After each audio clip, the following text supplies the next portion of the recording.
आदाब। Income, savings, investment और digital economy पर बेस्ट खास प्रोग्राम लेकर हाजिर हूं मैं सूर्यकांत शर्मा। प्राइम मिनिस्टर के ऐलान के बाद आत्मनिर्भर भारत अभियान अपने शबाब पर है। सेल्फ रिलायंट इंडिया की तामीर के लिए हर मिनिस्ट्री ने अपने स्पेशल पैकेजेस के ऐलानात कर दिए हैं। Insurance regulatory and development authority ने भी कोरोना महामारी के मद्देनजर short term health insurance policy offer करने की परमिशन दे दी है। इसी पर बात करने के लिए हमारे साथ स्टूडियो में मौजूद हैं दो खास मेहमान, चार्टर्ड अकाउंटेंट श्री विमल जैन और financial analyst doctor Ravi Singh. आप दोनों का हम अपने प्रोग्राम में वेलकम करते हैं। रवि सिंह साहब, जब हम इंश्योरेंस पॉलिसी लेते हैं तो हमें किन किन बातों का ध्यान रखना चाहिए? सबसे बड़ी बात है कि आप इंश्योरेंस पॉलिसी जब परचेज कर रहे हो तो आप इस बात का ध्यान रखें कि आपको उससे बेनिफिट क्या मिल रहा है और आपको उसमें कितनी सुविधा मिल रही है, क्योंकि बहुत सी ऐसी पॉलिसीज़ हैं जिनमें कि आप बिना जाने ले लेते हैं और बाद में आपको परेशानी का सामना करना पड़ता है। तो सबसे पहले आप इस चीज़ को तय करें कि आपको इंश्योरेंस पॉलिसी इंडिविजुअल लेनी है या फिर पूरे परिवार के लिए लेनी है या फिर अपने माता पिता यानी सीनियर सिटीजन है उनके लिए लेनी है। और फिर उसके बाद इस बात का भी ध्यान रखें कि वो पॉलिसी किन किन हॉस्पिटल्स में आपको सुविधा दे रही है, यानी कि आप ऐसे शहर में रह रहे हो जहां पे उन हॉस्पिटल से उनका टाई अप हो और जिससे कि आप जब भी कभी कोई क्लेम लेने जाएं तो आपको आसानी से क्लेम मिल सके। दूसरी तरफ है, इस बात का भी ध्यान रखें कि आपने जिस पर्पस के लिए लिया है, सपोज करिए कि आपको कोई ऑपरेशन कराना है और उस ऑपरेशन को वो कवर करती है पॉलिसी या नहीं करती है, या आगे कितने दिन बाद कवर करेगी, इस बात का जरूर ध्यान रखें, क्योंकि बहुत से लोग पॉलिसी परचेज करने के बाद इस परेशानी में फंस जाते हैं। तो अपनी जरूरत और अब पूरी समझ कर ही पॉलिसी को यहां पर लेना चाहिए। विमल जैन साहब, इंश्योरेंस, हेल्थ इंश्योरेंस जब पॉलिसी हम लेते हैं तो ये थोड़ा सा हट के कॉन्सेप्ट है, इसमें क्या क्या फायदे होते हैं? हेल्थ इंश्योरेंस में कौन कौन फायदा उठा सकता है, कितनी बीमारियां इसमें कवर्ड है और कितने अमाउंट तक का हम हेल्थ इंश्योरेंस करवा सकते हैं, एक एक करके बताता हूं मैं आपको। कोई भी हेल्थ इंश्योरेंस ले सकता है। कितना आप कवर्ड कर सकते हैं ये डिपेंड करता है कि आपकी प्रीमियम पेइंग कैपेसिटी और आपकी प्रोबेबल फ्यूचर रिस्क जो हेल्थ से रिलेटेड है आप कितना जज कर रहे हैं। नॉर्मली जब हम यंग एज पे होते हैं तो हम इलनेस प्रोन नहीं होते। जैसे जैसे हमारी एज बढ़ती जाती है हमें बीमारियां घेरने लगती हैं, तब हमें हेल्थ इंश्योरेंस पॉलिसी की बहुत जरूरत पड़ती है। बट अगर आपने शुरू से पॉलिसी ले रखी है और आप उसे ईयरली बेसिस पे रिन्यू कराते जा रहे हैं तो आपका प्रीमियम का इफेक्ट, क्योंकि आपको एक नो मेडिक्लेम बोनस भी मिलता है जो एडवांटेज देता है आपके प्रीमियम में रिडक्शन करने का। तो यानी आपकी प्रीमियम आपकी कवरेज को कोरिलेट करती है। फिर हम देखें इसमें क्या क्या बीमारियां कवर्ड है। इसमें सारी बीमारियां अगर हम कहा जाए कवर्ड है, लेकिन कई बार ऐसी पॉलिसीज होती हैं जहां पे प्री एग्जिस्टिंग कोई डिजीज है उनको कवर्ड नहीं किया जाता, और कई पॉलिसीज ऐसी हैं जहां प्री एग्जिस्टिंग डिजीज को कवर किया जाता है। और ऐसा भी हमने देखा है, कई ऐसी पॉलिसीज हैं कि आपने पॉलिसी ली और पॉलिसी के दौरान आपको कोई नई डिजीज हो गई तो उसका भी कवरेज आपको मिलता है। तो यानी डिफरेंट तरह की पॉलिसी डिफरेंट कवरेज के साथ, डिफरेंट प्रीमियम के साथ, डिफरेंट इंश्योरेंस कंपनी आपको ऑफर करती है। बट हम इन जनरल टर्म्स में देखें कि हेल्थ इंश्योरेंस में हमें क्या क्या एडवांटेज है, क्या फायदा मिलता है। आप स्टार्ट कीजिए कि अगर किसी वजह से अनफॉर्चुनेटली किसी बंदे को हॉस्पिटलाइज होना पड़े तो हॉस्पिटलाइजेशन में कितने खर्च आते हैं, उसके दवा मेडिसिन, उसका रूम रेंट जहां पे बेड चार्जेस होते हैं, उसकी सर्जरी चार्जेस, उसके ऑपरेशन थिएटर चार्जेस, जो ऑर्गन डोनर एक्सपेंसेस होते हैं वो भी इसमें कवर्ड होते हैं। आपके जो अदर एंसिलरी आइटम होते हैं, जो मेडिकल एक्सपेंसेस के नाम पे जो जब आपका ट्रीटमेंट हो रहा होता है, वो आप हॉस्पिटलाइजेशन के अंदर जब हो रहा होता है वो सारे खर्चे भी इसमें कवर आते हैं। एम्बुलेंस चार्जेस, इवन कई बार एक्सपर्ट डॉक्टर को बाहर से बुलाया जाता है, उसको भी इसके अंदर कवर किया जाता है। प्री एंड पोस्ट कई बार होता ही है कि हॉस्पिटलाइजेशन से पहले आपको मेडिकल असिस्टेंस की जरूरत है, खर्चे की जरूरत है, वो भी मिलता है। हॉस्पिटलाइजेशन के बाद जब आप घर आते हैं तब भी उसका कवरेज करना पड़ता है। और इसके अलावा डेली बेसिस पे कई बार जो आपका अटेंडेंट है, आपके रेगुलर जो जाने आने के खर्चे हैं, फूडिंग एक्सपेंसेस हैं, उनको भी इसमें कवर किया जाता है डिपेंडिंग ऑन द पॉलिसी। मैंने आपसे ये कहा कि डिफरेंट तरीके की हेल्थ इंश्योरेंस पॉलिसी आज की डेट में अवेलेबल है। वो डिफरेंट तरीके से चीजों को कवर करते हैं। कई प्री एग्जिस्टिंग मेडिकल डिजीज को भी कवर करती हैं, कई नहीं करती। तो जब भी आप हेल्थ इंश्योरेंस पॉलिसी लें, आप ये इंश्योर कर लें कि उसके टर्म्स एंड कंडीशन आपके हिसाब से जो आप चाहते हैं वो सेटिस्फाई हो रहे हैं या नहीं हो रहे हैं। बट ओवरऑल मेडिक्लेम आज की डेट में नीड है, क्योंकि आप देखिए बीमारी कब किसको घर कर जाए ये अनफॉर्चुनेट है। बट उसकी कवरेज के लिए आपके पास एक पॉलिसी होना जरूरी है। अगर पॉलिसी नहीं होगी तो आपका जो फ्यूचर फाइनेंशियल लॉस है, अगर कोई बेचारा अनफॉर्चुनेटली बीमार पड़ जाए और उसने पॉलिसी नहीं ली है तो घर में उसके पास जितनी सेविंग होगी वो उसे खर्च करनी पड़ेगी अपनी बीमारी से बचने के लिए। बेहतर यह है कि हम समय रहते हेल्थ इंश्योरेंस पॉलिसी लें और अपनी नीड और नेसेसिटी के हिसाब से टर्म्स एंड कंडीशन देखें। ये वाकई हमें बहुत सारी कवरेज देती है। हेल्थ इंश्योरेंस पॉलिसी जैसा मैंने कहा डिफर करती है, बट जो भी इंश्योर जो पॉलिसी होल्डर है वो देख ले वो किस तरह की पॉलिसी लेना चाहते हैं और किस इंश्योरेंस कंपनी से लेना चाहते हैं। रवि सिंह साहब, एक बेहद अहम सवाल जो आज के पर्सपेक्टिव्स में बहुत ज़रूरी है। हाल ही में कोविड-19 पैंडमिक के मद्देनज़र इंडियन इंश्योरेंस रेगुलेटरी अथॉरिटी ने बीमा कंपनियों को short term health insurance policy offer करने की परमिशन दी है। ये short term standard medical health insurance policy या कोविड कवर इंश्योरेंस पॉलिसी क्या है, इसे एक आम आदमी कैसे समझे और इसके लिए उसे क्या करना पड़ेगा? समय समय पर IRDA जो इंश्योरेंस कंपनीज हैं उनको यहाँ पर निर्देश देते रहते हैं कि किस तरीके से आम आदमियों को उसका फ़ायदा मिल सके। और सरकार के इसी आदेश के नज़रिए से यहाँ पर लाइफ, जनरल और हेल्थ इंश्योरेंस कंपनीज को एक निर्देश दिया गया है, जिसके अंतर्गत अब जो कोविड जैसी बीमारी है जिसको कि 3 महीने से 11 महीने के लिए आप शॉर्ट टर्म इंश्योरेंस यहाँ पर करा सकते हैं और उसका फ़ायदा ले सकते हैं। सरकार ने जिस तरीके से IRDA ने यहाँ पर जो निर्देश जारी किया है वो 23 जून 2020 को जारी किया है और अभी फिलहाल ये 31 मार्च 2021 तक के लिए अप्लीकेबल है। समय समय पर IRDA इसको जो है वो चेंज करता रहता है, यानी कि आगे बढ़ाने की ज़रूरत हुई तो उसको बढ़ाएगा। और इसका फ़ायदा जो कोविड से जो लोग जूझ रहे हैं या जो आम जनता जो परेशान है, जो बहुत ज़्यादा पैसे यहाँ पर लग रहे हैं, उसका फ़ायदा लिया जा सकता है।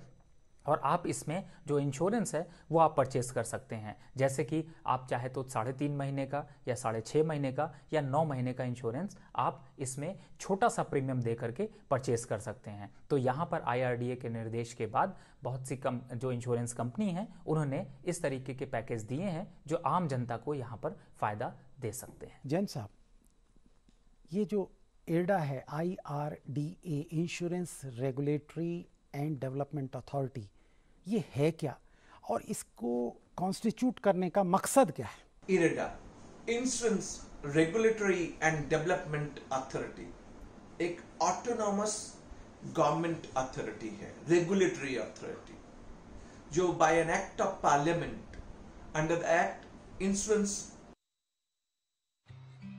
अरे क्या हुआ मुन्ना, तुझे अदरक और चटवाता हूँ। देखिए इसकी सांसें तेज चल रही है, घरेलू इलाज नहीं, तुरंत डॉक्टर के पास ले जाना होगा। तुम तो यूं ही घबरा जाती हो। अच्छा, मेरी एग्जाम कब है? एग्जाम? हाँ, और हम दोनों का टीकाकरण कार्ड कहाँ है? बेटा, ये सब माँ को पता होगा ना। पापा, जब सब माँ को पता है तो आप उनकी बात मानो ना। और स्कूल में भी बताया है कि सांस का तेज चलना निमोनिया हो सकता है। मान गए माँ की नजर को। चलो अस्पताल चलते हैं। इसे निमोनिया हुआ है। सही समय पर इसे यहाँ लाकर आपने बड़ी परेशानी होने से बचा लिया। अगर खांसी और जुकाम के साथ तेज सांस या पसली चलने लगे तो ये निमोनिया के लक्षण हैं। ऐसे में घरेलू इलाज नहीं, तुरंत अपने नजदीकी स्वास्थ्य केंद्र जाएं। सांस, निमोनिया नहीं तो बचपन सही। National health mission Jammu Kashmir द्वारा जनहित में जारी। रेगुलेटरी डेवलपमेंट अथॉरिटी एक्ट 99 में बनाई गई थी। इस अथॉरिटी का मेन जो फोकस होता है वो इंश्योरेंस रिलेटेड होता है। सो इंश्योरेंस रिलेटेड अगर आप फंक्शंस देखना चाहें, section 14 of insurance regulatory development authority act में कई फंक्शंस इरेडा के लिए डिफाइंड किए गए हैं। बीइंग रेगुलेटरी बॉडी है तो वो ये इंश्योर करती है जितनी इंश्योरेंस कंपनी है उनका रजिस्ट्रेशन कैसे हो, कोई इसमें मॉडिफिकेशन चाहिए, उसकी कैंसिलेशन चाहिए, उसका control and supervision, even insurance से रिलेटेड एजुकेशन जो हमें स्प्रेड करनी है, जो इंडिविजुअल को देनी है, वो सारी एजुकेशन के लिए हमें क्या करना चाहिए, प्रोटेक्शन करना इंश्योर्ड का, इंडिविजुअल का जिसने पॉलिसी ली उसको क्या क्या प्रोटेक्शन चाहिए। अगर कोई भी वजह से उस इंडिविजुअल जिसने इंश्योरेंस ली अगर उसे प्रॉपरली सर्विसेज नहीं दी जा रही तो क्या एक्शन लिया जाना चाहिए। ये रेगुलेटरी बॉडी उन इंश्योरर के ऊपर, इंश्योरेंस कंपनी के ऊपर अपना एक्शन लेती है। इंश्योरेंस सेक्टर में आपने देखा होगा एजेंट का रोल बहुत इंपॉर्टेंट है, कई इंटरमीडियरी हैं। सो एजेंट को एजुकेट करना इंश्योरेंस से रिलेटेड, क्योंकि ये मार्केट में जाते हैं, कस्टमर इंडिविजुअल को इंश्योरेंस प्रोडक्ट बेचते हैं, उनकी एजुकेशन, क्वालिफिकेशन एंड सर्टिफिकेशन, ये सारी चीज ये इरेडा करती है। इरेडा ये भी इंश्योर करती है कि जो इंश्योरेंस कंपनी है वो अपना बुक्स ऑफ अकाउंट्स कैसे मेंटेन करेंगी, क्या प्रोसेस होगा, उसकी प्रॉफिट कैसे देखी जाएगी, उनका कंट्रीब्यूशन जब वो life insurance versus general insurance जब मार्केट से लेती हैं तो क्या स्पेसिफाइड परसेंटेज होना चाहिए अर्बन एरिया में, रूरल एरिया में, सोशियो इकोनॉमिक फैक्टर जो ह्यूमन लाइफ के ऊपर डिपेंडेंट हैं और इंश्योरेंस पॉलिसी एक एक्टिव रोल अदा करती हैं। तो ये सारी चीजें उनके लिए रेगुलेशन बनाना, लाइक अभी हम कोरोना में we are all struggling with corona, तो कोरोना रिलेटेड दो specific policy, Corona Kavach, Corona Rakshak. तो यानी ये इरेडा ये सारी पॉलिसीज लेके आती है। जब हम सोशियो इकोनॉमिक फैक्टर को देखते हैं जो इंश्योरेंस से रिलेटेड है, वो लाइफ से भी हो सकता है, जनरल इंश्योरेंस भी हो सकता है। कई बार हमने देखा होगा अर्थक्वेक आ गया, फ्लड आ गया, कैसे प्रोटेक्शन करना है, क्या कवरेज देनी है, ये इंश्योरेंस कंपनी क्या करेंगी, इनका रोल क्या है, इनकी अकाउंटेबिलिटी क्या है। तो ये सारी चीजें इरेडा का रोल है। इरेडा एक रेगुलेटरी, आप ये मान के चलिए टॉप मोस्ट बैठ के इन सारी चीजों को सुपरवाइज करना, कंट्रोल करना, मैनेज करना, दोनों पार्ट, जो इंश्योरर है, जो इंश्योरेंस कंपनी है, जो इंश्योर्ड है, जो पॉलिसी होल्डर है, दोनों के अंदर सामंजस्य, सिनर्जी के जो इंश्योरेंस जिसका पर्पज है रिस्क को प्रोटेक्ट करना कैसे होना चाहिए, इससे रिलेटेड टैरिफ, आपकी प्रीमियम क्या होनी चाहिए। ये किसी इंश्योरेंस कंपनी की स्वीट विश नहीं होती कि वो कुछ भी प्रीमियम चार्ज कर ले। इरेडा उसे मैनेज करती है, टैरिफ कमेटी होती है जो आपकी terms and condition depending on the policies आपके टैरिफ डिसाइड करती है। एज ग्रुप बंदे का, उसकी इनकम अर्निंग बंदे का जो ले रहा है इंश्योरेंस, क्या प्रीमियम होनी चाहिए, इंडिविजुअल पे क्या होगा, फैमिली फ्लोटर पे क्या होगा। कई बार ग्रीवेंसेस होते हैं, जिसने इंश्योरेंस पॉलिसी ली उसके ग्रीवेंसेस है, अगर वो ग्रीवेंसेस इंश्योरेंस कंपनी के अगेंस्ट में है और इंश्योरेंस कंपनी उन चीजों को ठीक नहीं करती, आप एज ए कंज्यूमर इरेडा के पास जा सकते हैं, इरेडा के पास कंप्लेन कर सकते हैं। IRDA as a regulatory authority उन इंश्योरेंस कंपनी से पूछेगी कि आपने इस कंप्लेन को एड्रेस क्यों नहीं किया। सो इरेडा एक बहुत important autonomous government regulatory body है जो इंश्योरेंस सेक्टर को कंट्रोल करती है, सुपरवाइज करती है, मैनेज करती है। रवि सिंह साहब, कोरोना काल एक ऐसा पीरियड है जिसमें हेल्थ इम्पॉर्टेंट हो गया है। ऐसी हालत में हेल्थ इंश्योरेंस कितना कारगर साबित हो सकता है?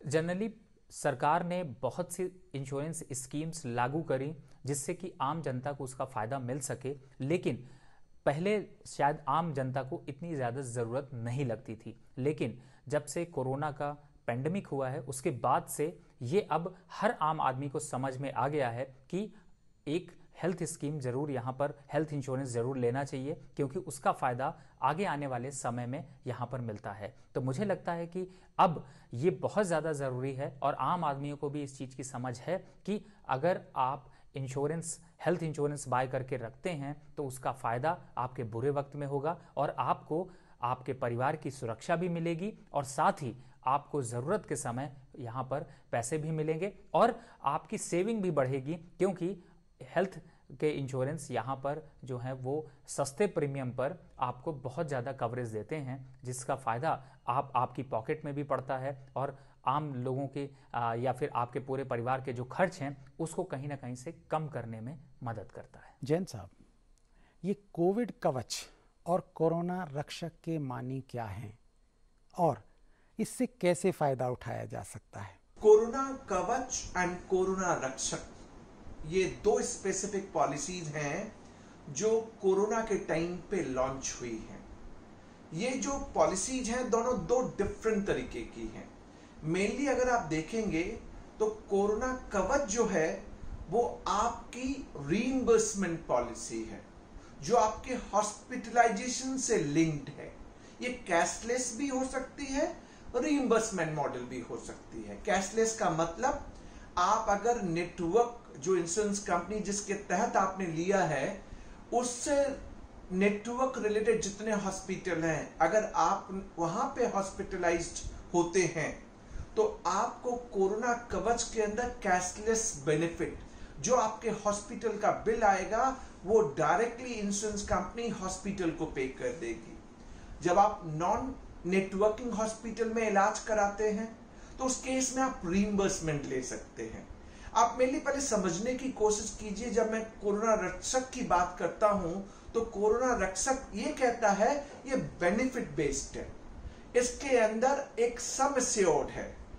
अगर कोई बंदा कोविड-19 से ग्रस्त हो जाता है तो उसमें एक सम एश्योर्ड है जो आपको मिलेगा, वो आपको मिल जाएगा इररिस्पेक्टिव ऑफ फैक्ट कि आपकी हॉस्पिटलाइजेशन के एक्सपेंसेस कितने हैं, बिल कितने का आया, सम एश्योर्ड। अब मैं दोनों के डिफरेंसेस आपको बताने की कोशिश करता हूं। सबसे पहला डिफरेंस है कोरोना कवच 50,000 रुपए से 5 लाख तक, कोरोना रक्षक 50,000 से 2.5 लाख रुपए तक।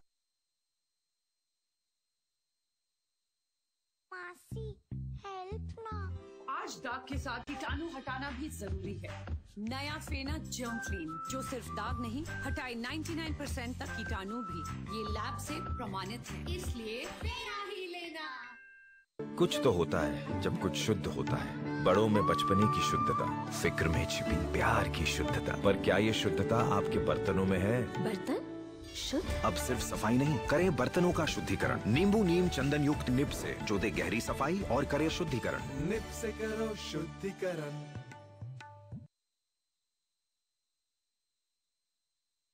से 2.5 लाख रुपए तक। दूसरा, कोरोना कवच में मिनिमम हॉस्पिटलाइजेशन 24 आवर्स का है। कोरोना रक्षक में मिनिमम 72 आवर्स का है। दोनों पॉलिसीज में 15 डेज की वेटिंग है, यानी आपने अगर पॉलिसी ली तो 15 दिन तक आपको ये कवर नहीं करेगी। ओनली बियॉन्ड 15 डेज ही आपको कवर करेगी। जब हम आगे बढ़ते हैं तो कोरोना कवच आपके हॉस्पिटलाइजेशन से रिलेटेड जितने भी खर्चे हैं, हॉस्पिटल में आपका मेडिसिन, जो आपका bed charges, room charges, doctor charges, आपकी पीपी किट्स, मास्क, ग्लव्स, जो एक बड़ा सब्सटेंशियल अमाउंट है, वो कोरोना कवच में कवर्ड होता है। बट कोरोना रक्षक बेनिफिट बेस्ड है, ये आपको हॉस्पिटलाइजेशन से लिंक्ड नहीं है। ये आप अगर किसी रीजन से कोई व्यक्ति कोरोना अफेक्टेड हो जाता है, वो गवर्नमेंट हॉस्पिटल में भी अपना इलाज कराए, फ्री में कराए, लेकिन उसका जो सम एश्योर्ड होगा, जो 2.5 लाख मैक्सिमम है, वो उसे मिल जाएगा। यानी दो पॉलिसी दो डिफरेंट तरीके से रन कर रही है। आप कोरोना कवच में इंडिविजुअल भी ले सकते हैं, फैमिली फ्लोटर भी ले सकते हैं, बट कोरोना रक्षक इंडिविजुअल है, आपको इंडिविजुअल लेनी पड़ेगी। अब आप पीरियड का ड्यूरेशन देखें, ये 3.5 महीने की भी हो सकती है, 6.5 महीने की भी हो सकती है, 9.5 महीने की भी हो सकती है। यानी आपका प्रीमियम आपके पीरियड के ऊपर डिपेंडेंट है। पर दोनों पॉलिसी में एक चीज आपको कॉमन है कि कोरोना का जो टेस्ट सर्टिफाई होगा, कोविड-19 का टेस्ट जो सर्टिफाई होगा, वो आपको गवर्नमेंट नॉमिनेटेड जो एजेंसी है उनके तहत करवाना पड़ेगा। इसमें एक चीज आपसे और मैं ऐड करना चाहूंगा। देखिए, कई बार होता है कि हमारे पास मेडिक्लेम है, इंडिविजुअल मेडिक्लेम या फैमिली मेडिक्लेम हमने ले रखी है, या हमारे पास ग्रुप मेडिक्लेम हमारे एम्प्लॉयर की है, या हो सकता है कि हमारे पास दोनों है, इंडिविजुअल भी है, ग्रुप मेडिक्लेम भी है, और एक ऐसा केस है जहां हमारे पास मेडिक्लेम है ही नहीं। तो मैं आपको बताऊं, जिनके पास मेडिक्लेम नहीं है उनको तो यह पॉलिसी जरूर करानी चाहिए। अब कोरोना कवच आपके हॉस्पिटलाइजेशन को कवर कर रहा है, रीइंबर्समेंट मॉडल पे है। कोरोना रक्षक बेनिफिट बेस्ड है, जहां पे सम एश्योर्ड आपको मिल जाएगा irrespective of your expenses. So corona रक्षक की एक अलग एडवांटेज है। अब कोरोना रक्षक उनके लिए बहुत फायदेमंद है जिनने आपके पास मेडिक्लेम है या ग्रुप मेडिक्लेम है, क्योंकि कोरोना रक्षक में आप पीपीई किट, मास्क, ग्लव्स, जो कंसिडरेबल अमाउंट है, कोविड-19 में जब हम मेडिकल लेते हैं, हेल्प लेते हैं, तो ये एक मेजर कॉस्ट है जो आप कोरोना रक्षक से कॉम्पेंसेट कर सकते हैं। ये अमाउंट जो मैंने 50,000 to 5 लाख फॉर कोरोना कवच, 50,000 to 2.5 लाख फॉर कोरोना रक्षक, ये मैक्सिमम अमाउंट है। इसके अंदर जो हेल्थ केयर वर्कर है उनको 5% का डिस्काउंट मिलता है इस पॉलिसी के ऊपर। अगर हम दोनों पॉलिसीज को देखें तो इसके अंदर कोरोना कवच आपके जो डिपेंडेंट है, इवन जो 1 दिन का बच्चा है 0 से 25 ईयर्स डिपेंडेंट है, कोरोना कवच में कवर्ड हो सकता है, फैमिली फ्लोटर है। पर कोरोना रक्षक में यह बेनिफिट नहीं है 18 साल से ऊपर, 18 ईयर्स एंड अबव। अब ये जो मैंने आपको सारी चीजें बताई, कोरोना कवच में आप प्री एंड पोस्ट हॉस्पिटलाइजेशन आप अवेल कर सकते हैं। कोरोना रक्षक में उसका कोई लेना देना नहीं है, क्योंकि वो बेनिफिट बेस्ड है। अब हॉस्पिटलाइजेशन के टाइम आवर्स भी मैंने आपको बता दिए, 24 आवर्स मिनिमम कोरोना कवच में, 72 आवर्स कोरोना रक्षक में। तो दोनों पॉलिसी के एक अलग अलग एडवांटेज हैं। बट ओवरऑल जैसा मैंने आपको बताया, अगर आपके पास मेडिक्लेम है तो कई मेडिक्लेम पॉलिसी में मैंने देखा है कि PPE kit, mask, gloves covered नहीं होते, जो कंसिडरेबल अमाउंट है। तो आपको ध्यान रखना पड़ेगा, जब आप कोई मेडिक्लेम पॉलिसी है या ग्रुप मेडिक्लेम भी है, तो आप देख लें कि आपके पास स्पेसिफिक कोरोना रिलेटेड कवरेज है या नहीं है। डिपेंडिंग ऑन द नीड आप कोरोना कवच या कोरोना रक्षक जो आप चाहे ले सकते हैं। मैंने एक डिफरेंस आपके सामने रखा आपको यह बताने के लिए कि दोनों पॉलिसीज में डिफरेंस क्या है। एक पीरियड 3.5 महीने, 6.5 महीने एंड 9.5 महीने, वो आप देख सकते हैं। और प्रीमियम भी आपका उसी के ऊपर डिपेंडेंट है कि आप किस ड्यूरेशन के लिए ये पॉलिसी लेना चाहते हैं। ये था जो सारा मैंने आपको बताया, ये दोनों पॉलिसीज में क्या डिफरेंस है। रवि सिंह साहब, आप एक फाइनेंशियल एनालिसिस है और मैं ये पूछना चाहूँगा, इरडा ने कोविड-19 महामारी को ध्यान में रखते हुए जो खास तरह के इंश्योरेंस प्रोडक्ट के लिए दिशा निर्देश यानी गाइडलाइंस जो जारी किए हैं वो क्या है?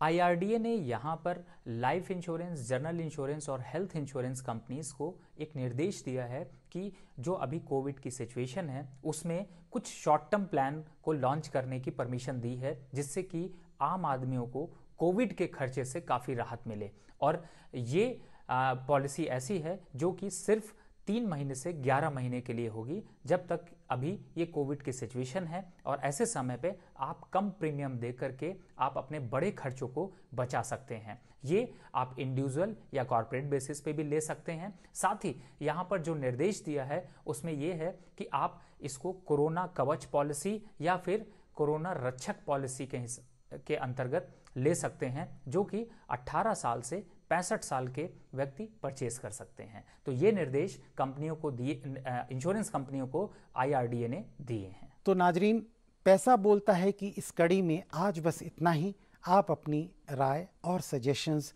हमें इस ईमेल आईडी पर भेज सकते हैं। इसी के साथ हमारी पूरी टीम को दीजिए इजाज़त। आदाब।